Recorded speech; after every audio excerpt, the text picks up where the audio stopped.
болуп кетти. Кыргызстандын карызын ар бир кыргыз жаран ойлонот да, кандай болот депчи. Ошондой көп маалымат каражаттарында чыгып турат.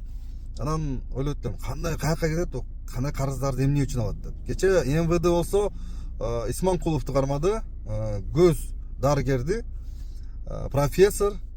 Бул ошол 1997-жылдары медицинский центр ачып, ошо университет менен байланышкан бир ушундай бир компания болушуп, мамлекеттик деңгээлде Америкадан технический кредит алган экен, $9 миллион.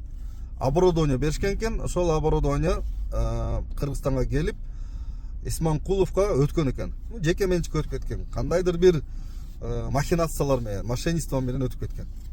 Эми ошол келип 25-жылы $31 миллион болуп калыптыр. $9 миллион, $31 миллион болуп калыптыр.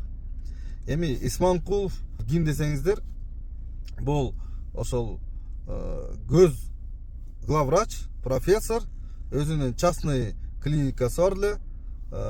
Анан уже экинчи жолу бармалап атат. Акчасын алгандан тышкары аз келгенсип, мамлекетти дагы $31 миллион карызга батырган экен. Эми эмне себептен карапайым эл төлөш керек ошону? Төлөсүн ошо Исманкулов. Ошончо элдин дагы канын ичип, канча акчасын алды, ошо оборудованиянын акчасын алды, ошо мүлктөрүн сатып, тышкы карызды төлөсүн. Ошого эми эски чиновниктер көп. Жанагы 90-жылдан бери гранттар келген да. Кантип эле миллиардер болуп кетет десе, ошонун негизинде ошо байышып, миллиардер болушуп, инвестицияларды Кыргызстан мамлекетине мойнуна илип карызды өздөрү жыргап жүрө беришет экен. Ушундай бир туугандар, тышкы карыз боюнча бүгүн ушундай бир маалымат.